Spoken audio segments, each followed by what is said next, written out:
A historic quest for justice by the last two known survivors of the Tulsa Race Massacre ended with a state court ruling today.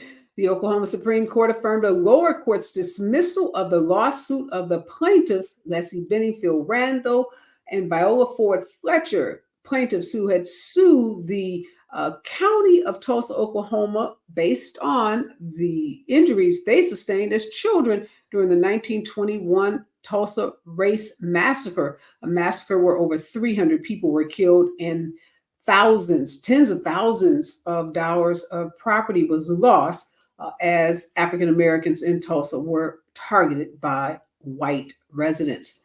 And House Republicans voted today to hold Attorney General Merrick Garland in contempt of Congress after the Justice Department refused to comply with subpoenas demanding audio recordings of President Biden's interview with the special counsel investigating his handling of classified documents.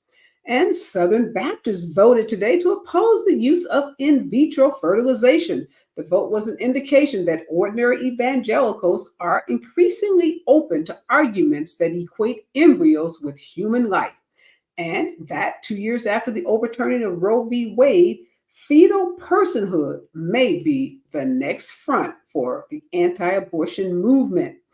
And Charlie Kirk, a right-wing provocateur who founded the conservative activist group Turning Point USA, strongly criticized the evangelical political movement he now helps to lead. Kirk and Turning Point are dominant forces in the Republican Party and MAGA movement, working directly with the Trump campaign on voter outreach while reaching millions of listeners through Kirk's radio show and podcast. Kirk has become one of the nation's most prominent voices, calling on Christians to view conservative political activism as central to Jesus' calling for their lives. A federal judge in Texas yesterday said the Biden administration improperly attempted to rewrite a federal law barring discrimination in schools by applying it to LGBTQ students. U.S. District Judge Reed O'Connor in Fort Worth, Texas, ruled in a lawsuit brought by the state's Republican Attorney General that legal guidance issued by the U.S. Department of Education was invalid because the agency lacked the power to enforce U.S. rules on the state of Texas that happens to be in the U.S. Yes, that was the decision. And journalist Nicole Hannah-Jones is criticizing Rock Nation and Jay-Z for engaging in an effort to cause state dollars in Pennsylvania to be diverted to private school voucher programs. She's urging folks to read the fine print. She said the proposal that has been touted by Rock Nation for a voucher program has not been proven to improve results for poor Black children. She said primarily because most of these children cannot get into high quality private schools. She says Rock Nation must have been brought on to convince poor Black parents to leave public schools. And she says it's a lie that programs such as these voucher programs do not take from public school funding. She concluded this social media post by saying fewer kids in the classroom means fewer dollars to the schools. This is the news of the day, and this is Areva Martin in real time, and I'm your host, Areva Martin. This is your one-stop destination for today's trending news, expert analysis, and my unfiltered opinions. This is hour 2 of Areva Martin in real time, and this is the hour where we go deep, where we dig behind those headlines and bring you those stories that people are talking about. Well, Sunday is Father's Day. Now, not as recognized and celebrated as Mother's Day, but millions of people around this country on Sunday will be celebrating their dads, their granddads, their uncles, their cousins, those godfathers, and other men in their lives who have a positive impact. And we are celebrating dads as well, and we're doing so by talking in this hour with author Mildred Mills. Mildred is the author of a book called Daddy's House. This is a raw and poignant tale of Mildred, who happens to be the third of 17 children born to strict Christian parents on a 60-acre Alabama farm. Some say this is her book, Daddy's House, is a gripping narrative, and they've compared the story to that of The Glass Castle by Jeanette Walls. This book follows Mildred as she confronts obstacles, anchored by the strength of a unbreakable spiritual and physical mother-daughter bond. The book also talks about and shares about Mildred's relationship with her own dad, some of the issues in that relationship, and how she healed from some of the trauma of growing up on that 60-acre Alabama farm. I'm excited to talk to Mildred about this book and about her relationship with her parents, and what can others learn about healing their relationships. So many of us people grow up in traumatic relationships with our parents. Some folks never have an opportunity to heal those relationships because they kind of go to their respective corners, become entrenched in their positions, and never do the work of healing. And I think there's no better time to talk about healing your relationship with your parents, particularly your father, than on the eve of Father's Day. So when we come forward, more with Mildred Mills and Daddy's House right here on KBLA Talk 1580. Stay with us. We've got a lot to talk about. You're listening to Areva Martin in real time on KBLA Talk 1580. KBLA Talk 1580. We've got a lot to talk about. KBLA Talk 1580, connecting you with services and solutions. Single Moms Planet is a nonprofit organization dedicated to uplifting under-resourced single mom business owners and working mothers nationwide. Single Moms Planet offers comprehensive programs of financial literacy, business development, mentorship, and entrepreneurial training. They provide education, accountability, and hope. Single Moms Planet was founded by model, TV personality, and producer Nefertiri Plessy. Nefertiri felt firsthand the challenges that face single moms as she was raised by a working single mother.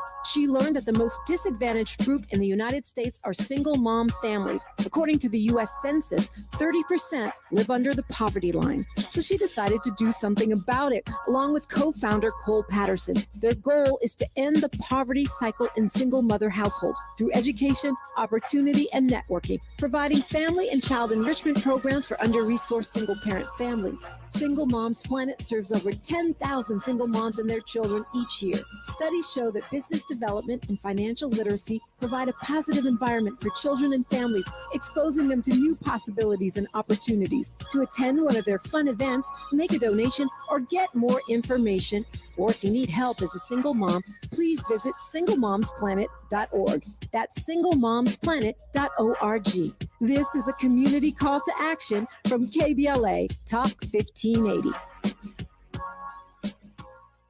What's that sound? That's the sound of Downy Unstoppable scent beads going into your washing machine and giving your clothes freshness that lasts all day long. There it is again. It's like music to your ears, or more like music to your nose. That freshness is irresistible. Let's get a Downy Unstoppables bottle shake. And now a sniff solo. Nice. Get 6 times longer lasting freshness plus odor protection with Downy Unstoppables in-wash scent beads. We're with Bridget, whose husband won't be home for months, and whose daughter is due any day. We're with Mike, who's leaving home to protect his family and yours. We're with all service members and their families who need community, connection, and maybe a bit of magic. Are you with them? Learn more at uso.org today. The possibility of lung cancer can be pretty scary, especially if you're one of approximately 8 million current or former smokers at high risk. That's why SaveByTheScan.org wants you to know that now there's a breakthrough low-dose CT scan that can detect lung cancer early, and it only takes 60 seconds. You stop smoking, now start screening. For an easy quiz to see if you're eligible, visit SaveByTheScan.org. It could save your life. SaveByTheScan.org is brought to you by the American Lung Association's Lung Force Initiative and the Ad.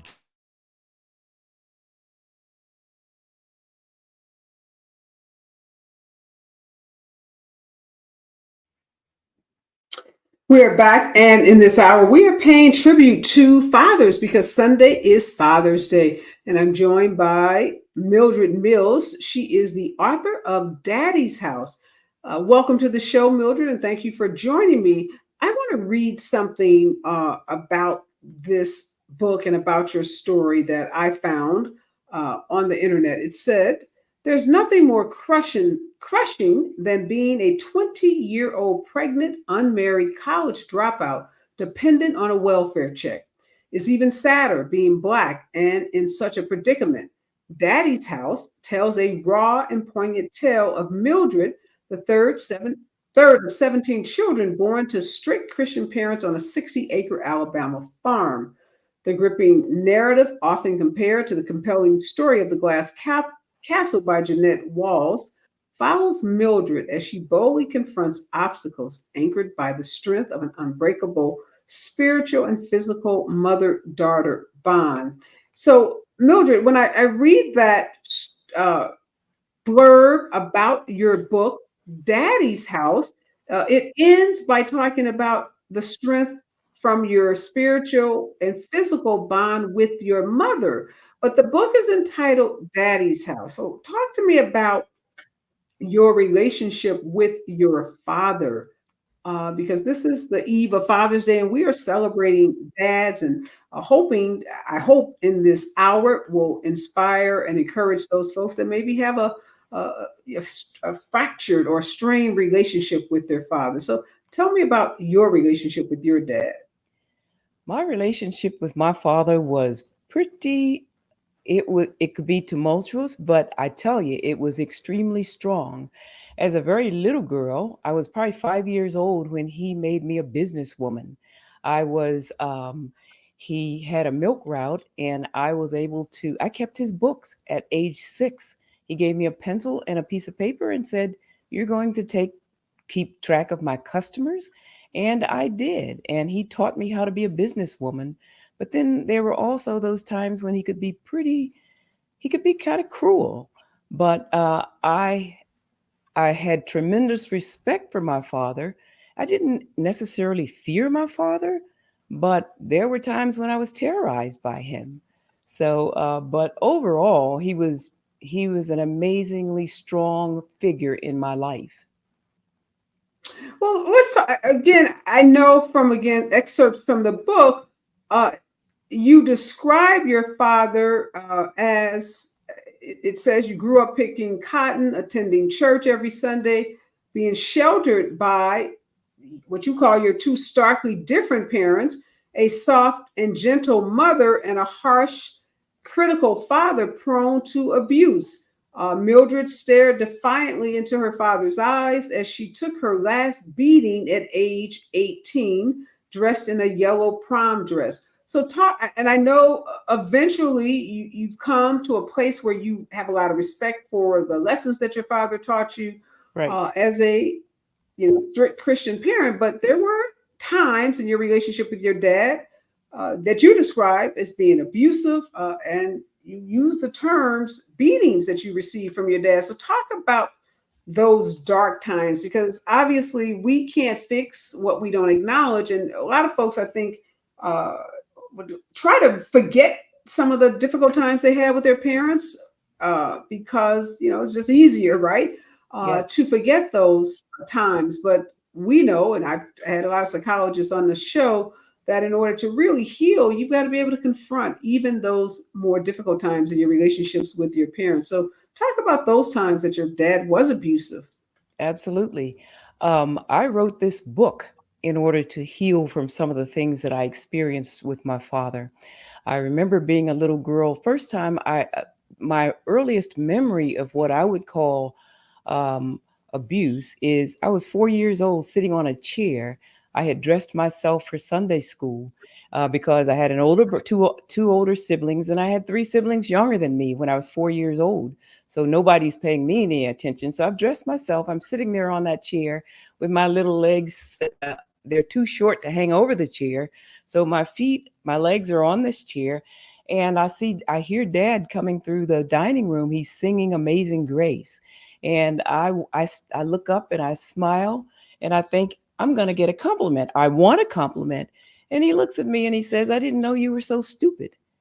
And I'm thinking, I'm 4 years old. Mm. I've never heard that word before in my life. I don't know what it means, but I looked at his face and I thought, well, I'm not supposed to be stupid. That's not something I want to be. And then he says, well, look at your socks. I've got my socks on upside down. And I thought, as an adult, I think back to that moment and I think, I'm 4 years old. I've dressed. That's a pretty big deal at age 4. And I'm going to be called stupid. But anyway, I remember one of my sisters asking me once, when did you become so self assured? You always seem so self assured. I said, and then I thought back to that moment. I just thought at that point, I'm not going to be stupid. So my father has that firm back and I've got it just like him. So he taught me something in that moment. Although I thought it was a cruel thing at the time because it just didn't feel good.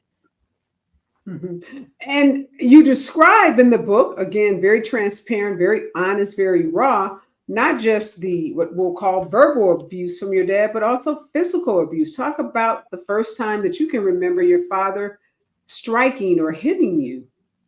I remember standing in line. I don't know how old I was, but if something happened that nobody admitted to, something like his tools were missing or out of place or whatever, he lined us all. He said, "Who did it?" Nobody admitted to it. So we're standing in line by age order waiting to get a beating. And I just remember hearing the screams of my siblings in that room. He would go take one into his bedroom, close the door, and you just hear these screams, and you're standing there just waiting to get your beating. And that person comes out of that room. And I just remember those, being struck like that and just being terrorized about getting a beating. Or, if I didn't pick enough cotton, I had to pick cotton as a child.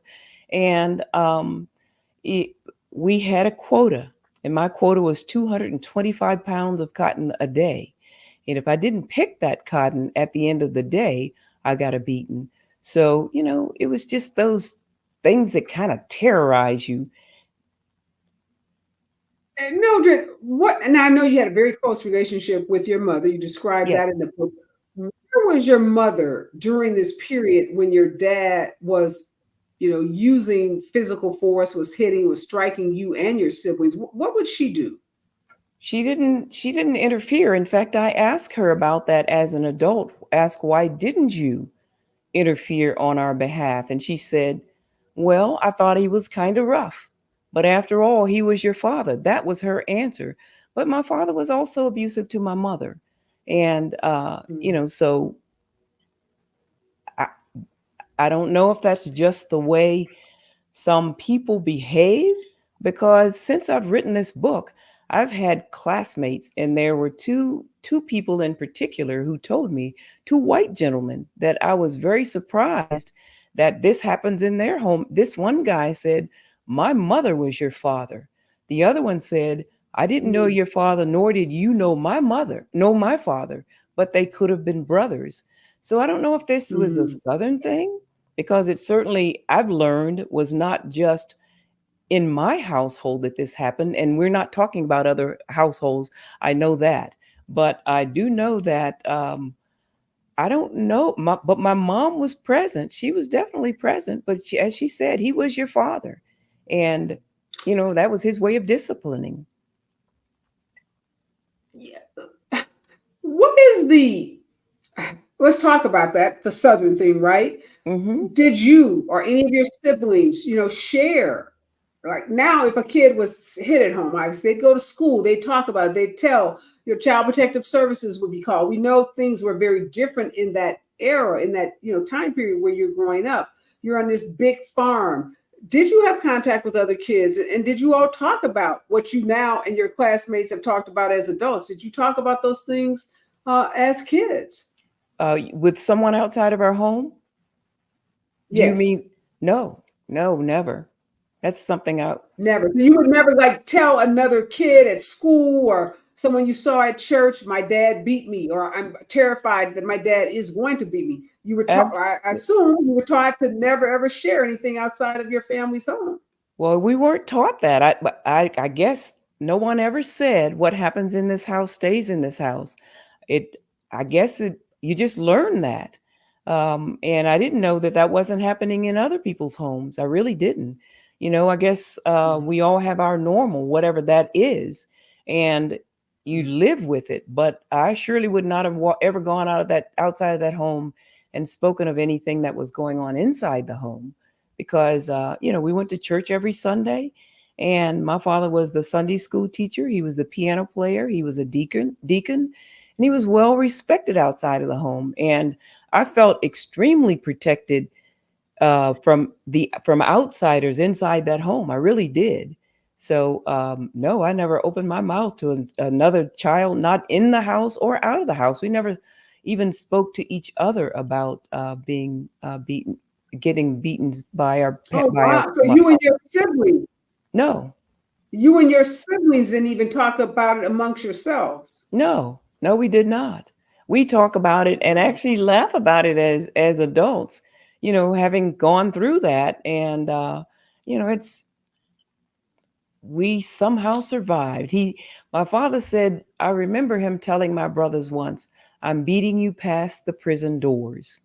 And Mm. I can honestly tell you that there were 17 of us. 16 of us grew to adulthood, and a brother drowned right out of high school, and the 15 of us are still living. And I've Wow. had brothers and sisters in a prison, but they were never prisoners. One sister she was actually the warden, and I have brothers that were over departments in the prisons, but we've never gone to prison. So I mean, Let me it, let me stop you. That's a deep statement. Your yes, dad would tell your brothers, "I'm beating you past the prison doors." yes. What did he mean by that, if you know? I don't know what he means. I can only think that what I'm doing to you, you'll get a lot worse in the prison. I don't want to ever see you in prison. He didn't expect us to be prisoners. He didn't expect for us to go to prison. He expected for Mhm, us to toe the line, and that line to be mhm. obedient people and not go out. And I mean, he talked about like some of his nephews and those folks who went to jail and went to prison and so forth and so on. But he didn't expect that from well, that's something he said to the sons. I never heard him. He never said that to me. I'm beating you past the Right. prison doors. Now, in the book, Daddy's House, you say at 18, you have a vivid memory of being 18 in your yellow prom dress, Yes, determining on that day, in that moment, that you would no longer take those beatings. What happened? Describe that for us. I had gone to the prom with a young man, and one of my sisters was she was my chaperone. And she ended up at home ahead of me saying that she couldn't find me at the prom. Of course, I was there, no idea why. But anyway, I got to the door with my prom date, and Dad snatched the door open. He snatched me inside and slammed the door in the boy's face. And he told me that he understood I wasn't at the prom. I said I was at the prom. First time I probably ever spoke back. I mean, and I didn't call it talking back. I was defending I was at the prom. He said, "Your sister said you weren't, so you weren't there." And he beat me, and I just refused to cry. I just thought, this is crazy. I'm 18 years old, and I was hoping that in a few weeks I would be gone. And so I just refused to cry. I just stood there and took that whipping, and that's the last time he ever hit me. Wow. Well, obviously, your story, as you said, is not unique to you, not unique to your siblings. As you shared, that some of your classmates have shared living in similar homes, and we know that that form of capital punishment or corporal punishment, I guess, was used in a lot of homes across America, not just with Black families, but all kinds of families. Uh, and it was thought to be the way to discipline children. That, you said your parents were very strict religious people, and we know there's that Bible scripture that talks about, sparing the rod, and Yes. many people interpreted that to be a scripture directing parents to use corporal punishment, to use physical violence against their kids. And there are people today who still believe that kids, I was just with some people a couple months ago, and they said the problem with kids today is we can't hit them. And many people believe that taking away the rights to teachers and others to use physical force against kids or physical violence is somehow responsible for what people say are wayward, kids or teens. Studies defy that. The studies show that that kind of violence only creates people who grow up to be violent themselves. It doesn't create, disciplined, well-behaved young people. But when we come forward, we want to talk about how you overcame what today would be considered a traumatic childhood that involved both physical and verbal abuse to become super successful and to heal your relationship with your father. How did you do that? How did you think back, look back on those beatings and on that abuse, but still have so much love and respect for your dad? Stay with us, KBLA Talk 15, when we come forward.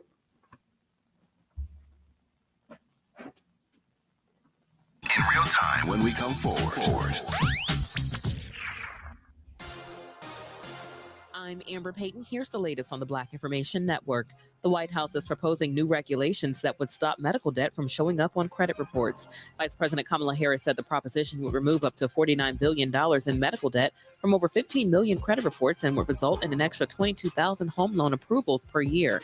Harris told reporters, quote, "No one should be denied access to economic opportunity simply because they experienced a medical emergency," end quote. Former President Trump will return to Washington, D.C. this week to meet with congressional Republicans. Trump on Thursday will meet with the House Republican Conference at the Capitol Hill Club, a Republican clubhouse a block from the Capitol building. Both House Speaker Mike Johnson and Senate Minority Leader Mitch McConnell will attend the meetings. It will be the first time McConnell and Trump will meet in person since 2020, when they had a falling out over Trump's push to overturn President Biden's election win. That's the latest. I'm Amber Payton on your home for 24/7 News, the Black Information Network, and BINnews.com. Over in South LA, watch for a crash currently on the right shoulder of the 110 South after 51st Street with a 15-minute traffic jam from the 10 Washington Boulevard split. In Arcadia's 210 East after Santa Anita Avenue, watch for a 15-minute backup from the 134 as an accident on the right shoulder. More heavy traffic flow continues from Culver City as stop traffic in recovery continues up to 30 minutes from Santa Monica Boulevard as a crash was cleared from the 405 South at Highway 90. Hi, I'm Kyle at Blindster.com. If you're like many people, you may think custom blinds is a job for expensive professionals. Well, at Blindster, if you have a tape measure and a screwdriver, you can install our custom blinds and save big. Plus, we guarantee they'll fit. Blindster.com. Is this the takeover? This is the KBLA Sports Minute with Ray Richardson. The NBA Finals resumes tonight in Dallas for Game 3. The Boston Celtics have a 2-0 lead. A significant injury concern for the Celtics. Backup center Kristaps Porzingis has a tendon issue in his left leg. Porzingis is listed as questionable. Tip-off time tonight is 5:30 on ABC Channel 7. Hip-hop star Kendrick Lamar, who grew up in Compton, has a hit song that's in major rotation at sports arenas around the country. Lamar's song, Not Like Us, is the walk-up tune used by Dodgers second baseman Gavin Lux when he steps into the batter's box. Not Like Us was played at TD Garden in Boston during the first two games of the NBA Finals. The song is also getting played at WNBA games in Las Vegas, Seattle, Minneapolis, and Chicago. The Dodgers hit 5 home runs last night, 4 in the 6th inning to pound the Texas Rangers. The Angels lost to Arizona. No debates, no speculation, just the info you need. That's your KBLA Sports Minute. I'm Ray Richardson. More news, opinions, and conversation when we come forward on KBLA Talk 1580. We interrupt our program to bring you this important message. Pardon the interruption. It's me, Tavis Smiley, here to remind you that we are now just days away from our historic Climate Justice Symposium live on C-SPAN this coming Tuesday, June 18th, 4 to 7 p.m. at the California Science Center. We are now pushing capacity. So if you plan to join us, stop procrastinating and get to KBLA1580.com right now and register. Attendance is free, but registration is mandatory. Black folk are flying into LA from all across the country to be in the room when we go live to the world with a stage full of Black brilliance on the eve of Juneteenth. And you live here, you better get to KBLA1580.com right now and claim your seat. If you're an adult in need of an accredited high school diploma, the Los Angeles Public Library can help. You could earn one for free in as few as 5 months, online with 24/7 access. You also get a personal academic coach, plus special training focused on 9 in-demand industries, as well as a resume and cover letter to advance your career. Visit the website at lapl.org/diploma. That's lapl.org/diploma. The news on vapes talks a lot about the technology and teen use, but parents need to know more about the dangers of nicotine. So know this. 1. Nicotine is a poison that can rewire teens' brains. 2. It can increase mood swings. 3. It can limit attention and learning. So even when it comes in new tech, nicotine is brain poison. Go to undo.org for more. Climate justice, climate equity, climate resilience. By any other name, we demand environmental justice in 2024 and beyond. We're KBLA Talk 1580, and we don't black down.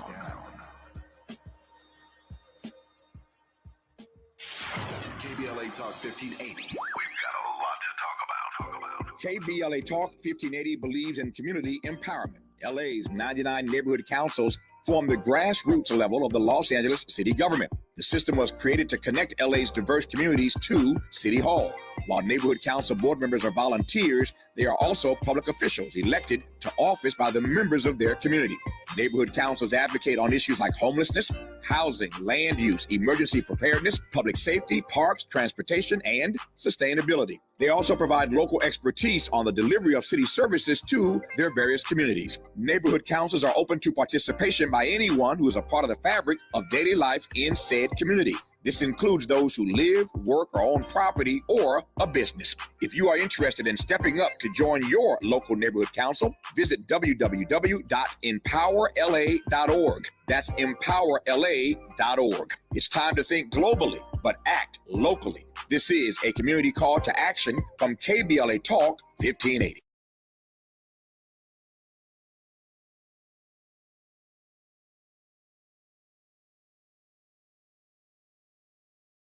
We are back, and I am joined in this hour by Mildred Mills. And Mildred is a survivor by every definition of the word. She's written a book called Daddy's House, and we've been talking about her childhood, which by all accounts today would be considered traumatic. She's one of 17 children. She was born into a very strict Christian household, and her father, believing that the best way to discipline his children and to ensure that his male children did not end up in prison was to use violence against them, to hit them, to beat them, and to verbally abuse them. And Mildred said, whatever we may think about it, in many ways, at least her siblings and her were very successful. None of them have been incarcerated. Mildred, talk to us more about what your siblings and you have done. You mentioned a warden in a prison. You mentioned someone else being over a prison system. Let me ask you this: have all of your siblings graduated from college, or graduated from high school and gotten what we would consider to be good jobs? Yes, everybody graduated from high school, and some went to the military. I have a master's in creative writing, and I have published my book. I have others who have gone to college, completed college, and everybody either went to trade school or the military or got higher degrees. So absolutely, we were all successful in our own way, and everybody takes care And I of want to them. applaud you, Mildred. You wrote this book and you became a first-time author in your 70s. I did. So congratulations to you. We're in this moment in history right now where age is talked a lot about because of the folks running for president. And there's a lot of ageism. A lot of folks who say when you get to be this age, you shouldn't do this. When you get to be that age, you shouldn't wear this. And I just love it when people, particularly women, defy all of those norms, rules, expectations that have been put on us and just say, we're going to do whatever it is we choose to do and are capable of doing at whatever age we may find ourselves. And so At 70, you decided you wanted to write a book and you wrote that book. So, again, you are inspiring so many other folks who may think I'm too old or, it's too late in life for me to do something. I just love it when people won't allow themselves to be defined by society. But talk a little, Mildred, about why in your 70s you decided to share a book that's obviously so personal, to share stories about your family members that are so personal. A lot of people uh, like to keep, as you said, as a kid, you kept what was happening in your household in your household. And a lot of folks are raised that way. Like what happens in this house stays in this house and goes to the grave with you. But for you at 70, you wanted to tell this story. Why did you want to tell this story? In my 50s, actually in my late 50s, I volunteered at a women's shelter. And my God, some of the stories that I heard from those women was just gut wrenching.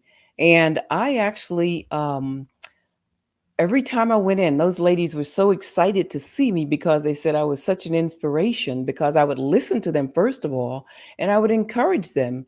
And I also would sit down and many of them were they had this welfare to work program. And I would sit and do mock interviews with these ladies. And then I just got to thinking about, actually, I had just left corporate America and I had sued my employer for race discrimination. I didn't win the suit. I was in Houston, Texas. Didn't expect to win it, but I'd be damned if I was going to sit there and take the abuse. But anyway, so I decided to go and I volunteered at that women's shelter and at a children's hospital. And after I was 55 years old, and I thought, I know, and I'm going to go back and interview the first domestic violence woman I know. So I went back to Alabama from Houston, and I asked my mother, I said, Mom, I'd love to know your story. I want to know you as not just my mother, but I want to know about your goals and your aspirations and how you ended up here with 17 children. And she was a loving mother, but still, who wants to have 17 children? I don't know that person. Maybe there are some women out there like that. But anyway, I asked her if she would tell me her story. And I expected her to say no. But she sat there rocking on that wheelchair and she said, I'll tell you my story. She said, it's time I told somebody. And I interviewed her for 4 hours and I have her taped voice on a cassette tape. And I said, someday, Mom, I might write a book. And my story is no story without your story. I'm her namesake.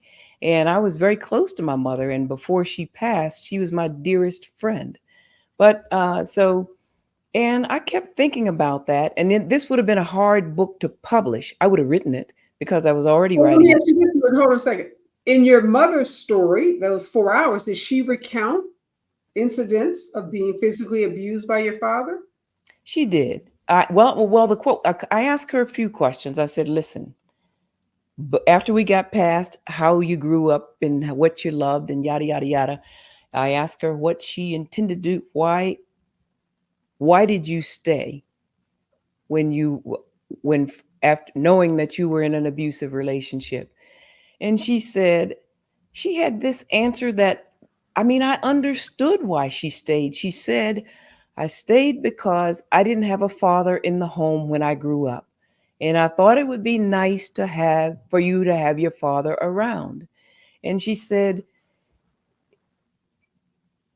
Abraham, which is my father's name, he wanted to do the right thing, but he just had a temper.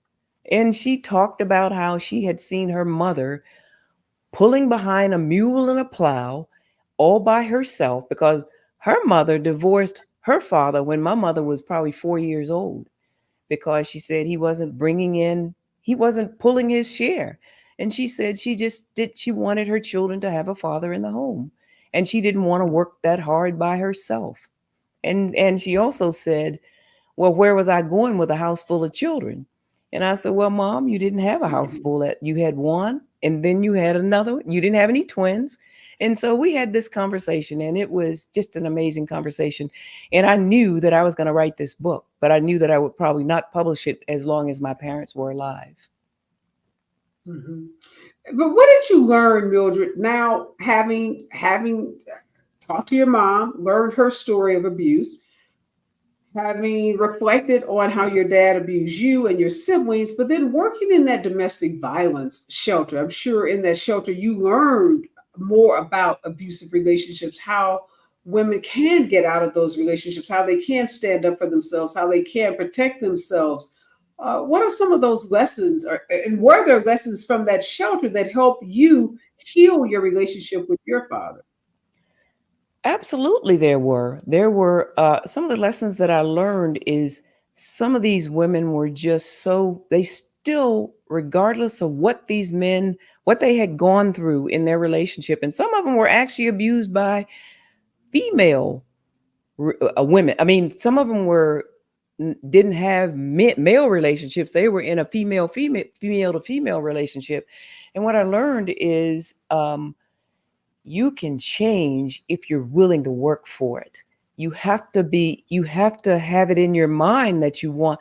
Some people just seem to have had it in their mind that they wanted to go, but they were just fearful of taking that step by themselves. But see, I was not fearful to take that step by myself at age 18. I knew I was not going to be in an abusive relationship. And so I did learn that the mind just doesn't allow some people to let go. And and I learned to accept my father as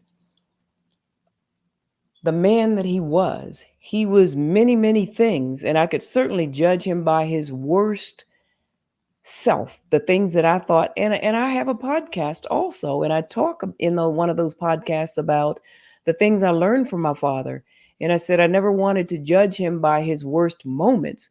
And when I got to really thinking about what my father taught me, he taught me many, many wonderful things. And like I said, he was a stubborn, proud man, and I'm a stubborn, proud woman, and he taught me how not to be attracted to abusive men by being an abusive man.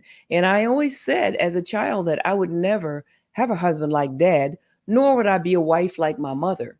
And I mean, that was just me learning as a child that, these people, I love them dearly, but I don't want to be these people. I don't want to be in a relationship, because I thought if I can't have peace in my home, I will be by myself. And I absolutely meant that.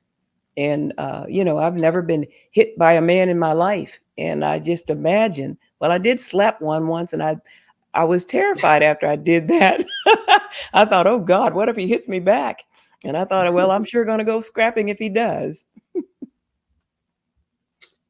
We are talking with Mildred Mills about healing traumatic relationships with your parents, particularly your father, on the eve of Father's Day. When we come forward, we're going to talk more about what Mildred can offer to those that may be in a strained or fractured or traumatic relationship even with your father. Stay with us, KBLA Talk 1580, when we come forward. You're listening to Areva Martin in real time on KBLA Talk 1580. What does it take to take on Alzheimer's? Awareness that nearly 2/3 of those diagnosed are women, including Black women. Dedication to lowering your risk by eating healthy and monitoring blood pressure. And confidence to talk to your healthcare provider about screening and early detection. You have what it takes to take on Alzheimer's. Learn about signs and screening at takeonalz.com. Brought to you by the California Department of Public Health. Looks like Bobby needs a ride again. Grab the keys. Let's take an auntie to the swap meet. Grab the keys. Whether you're giving rides or hauling gear, do it all in a Chevy SUV. Head to your local Chevy dealer, where well-qualified buyers get 1.9% financing on all 2024 Malibu, Colorado, Blazer, Equinox, Trailblazer, and Traverse limited models. Chevrolet, together, let's drive. 1.9% APR for 36 months. Monthly payment is $28.60 for every $1,000 you finance. Example down payment 15.8% must finance with GM Financial. Some customers may not qualify. Not available with lease and some other offers. Take new retail delivery by 7/1/24. The City of Los Angeles Civil Rights Department and its Reparations Advisory Commission invites you to join us on LA's Road to Reparations. Join us in person on Juneteenth, Wednesday, June 19th, 10 a.m. at All People Community Center, 822 East 20th Street, Los Angeles, California, 90111, to learn the results of Black Experience Survey, focus groups, and one-on-one interviews, and to learn how you can share your input to develop LA City reparations. For more info, visit laisforeveryone.com today or call 213-978-1845. You know where you want to go in life, and City National Bank can help. City National knows the dedication it takes to build your vision for the future into a reality, and our team is here for you. We have a wide range of options to help, from personal savings accounts to interest-bearing money market savings accounts and more, all designed to help you get where you want to go. City National, here for every stage of the journey. Learn more at cnb.com. City National Bank is a subsidiary of Royal Bank of Canada, member FDIC.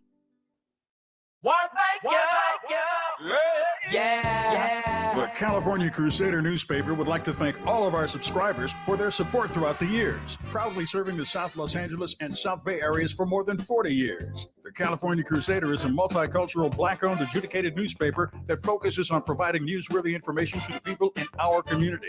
We're constantly looking for ways to assist businesses in our community to connect with our subscribers. We provide low-cost, effective ways to promote your business with our reasonable and affordable advertising rates. You can participate by suggesting, sharing, and submitting your stories on the California Crusader newspaper Community Share Facebook group page, or visit our website at cal-cruise-news.com. That's calcruisenews.com. Then click on the Submit Now button located on the top right corner of the homepage, or text CCN to 42828. Again, text CCN to 42828. The California Crusader newspaper, working together to build a better community for our future. Subscribe today.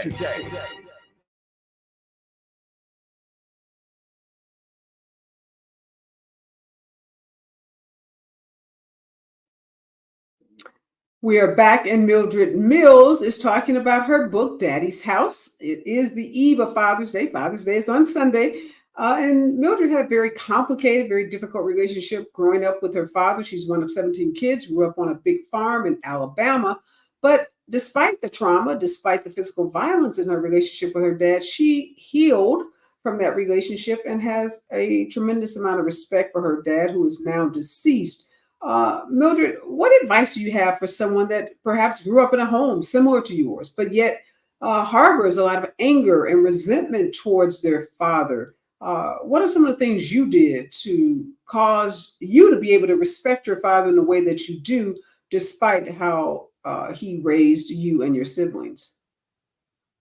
So I know it's difficult when we think about growing up with a father that is abusive.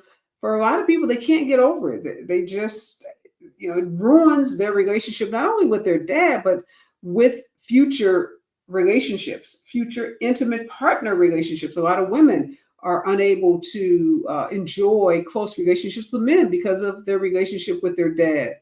I really applaud you, Mildred, for having the courage to be open to the possibility of healing from that relationship with your dad. So talk to us about how you did that and what advice you would give others.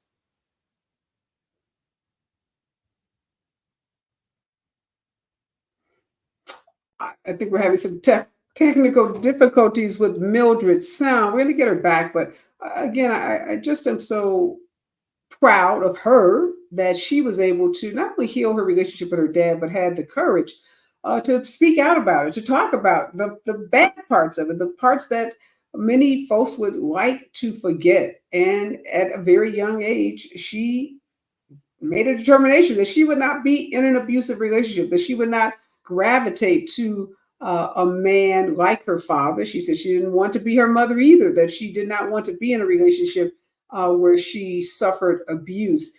And she has healed from the abuse that she suffered as a child. And she is talking about and sharing her healing with others. And I can't thank her enough for being willing to be so honest and so raw about what that relationship was like. I think we're back. Uh, do we have you back yet, Mildred? Here I am. Okay. So talk to us about what you did to heal from that relationship and what advice would you give to others?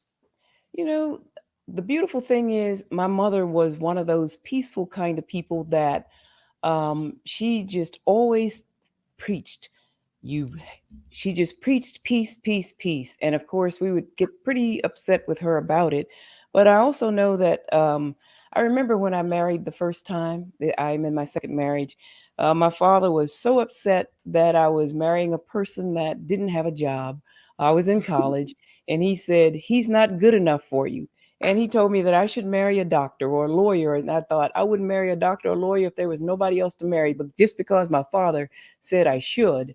But anyway, I just remember as I grew and I had my children, I had my own issues with a child or whatever, and he would answer the phone, and I could talk to my father about this, and I said, it's too bad, Dad, that you can't put a child out that just misbehaves. He said, well, you can make it so tough on them that they'll leave on their own, so you wouldn't have to worry about that.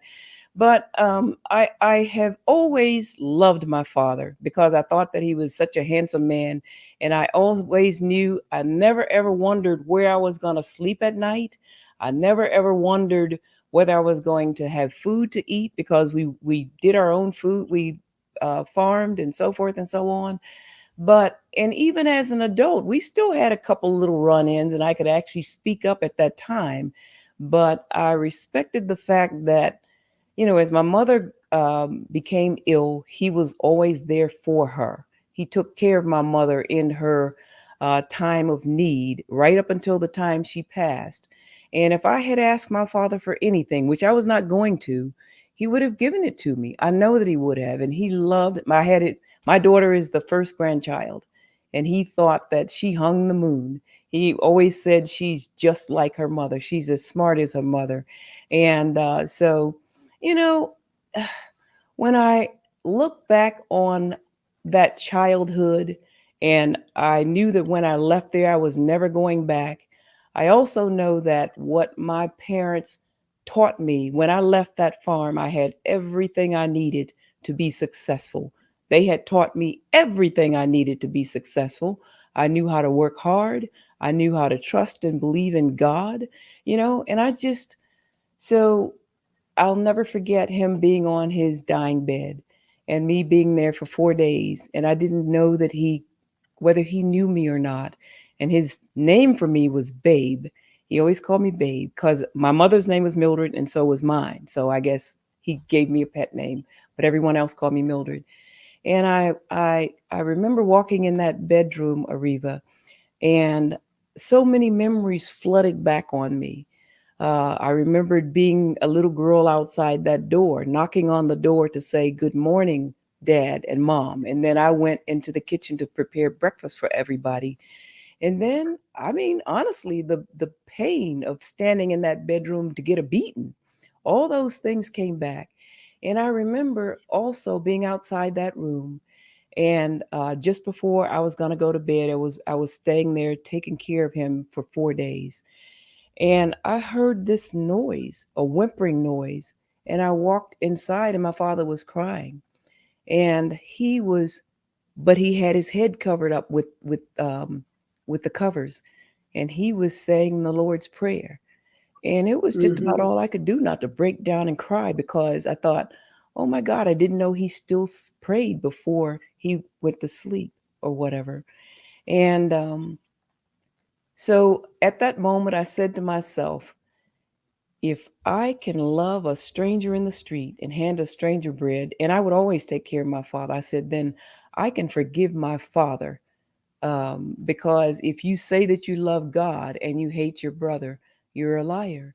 So, you know, That's a beautiful story, Mildred. One last question for you. I know you're going to be giving a sermon on Father's Day at a church, and it's a Father's Day message. Give us the word that best describes what you are going to say in that message on Father's Day. I'm going to first welcome almost fathers. Whatever your relationship is with your father, It took two people to bring this life into the world. You were created by two people. One is your father, regardless of what your relationship is with your father. He is your father. If you have a great one, great. If you don't, find a way to heal. I mean, I think it's just so important to have a good relationship, or even a civil relationship with that person. You know, there's some people who've been hurt so badly that they won't have a good relationship. But I just say, it's easier for me to love than it is to carry the burden of I won't say hate, that's a strong word, but just love your father, honor your father. What a beautiful message. Thank you so much for sharing your story, Mildred. And I agree with you. If you have a father, if you're lucky enough to have your father living and you have a strained relationship, try to heal. You may need professional help. You may need a counselor. You may need a therapist. You may need spiritual counseling. But healing is indeed possible. And what better time to start that healing than on Father's Day? Again, thank you for writing this book, Daddy's House. Make sure you check it out. You can visit Mildred. She has a website, Mildred Mills. You can find her on social media, but pick up a copy of this book. It's a very powerful book about relationships and about how to heal your relationships, even when you've had trauma in those relationships. Again, thank you, Mildred, for joining us. And have a happy Father's Day to all those dads out there. We're a little early, but it's never too early to celebrate the good men in our lives. Next voice that you hear will be Robin Ayers in the Raw Report right here on KBLA Talk 1580. Don't touch that dial. Thank you so much. Thank you, Mildred. Good luck to you. Really appreciate you sharing. Election. He aimed to target a concert in Atlanta and was apprehended on May 14th in New Mexico with 7 firearms. Additional firearms were discovered at his home after a search warrant was executed. Friends and family of murdered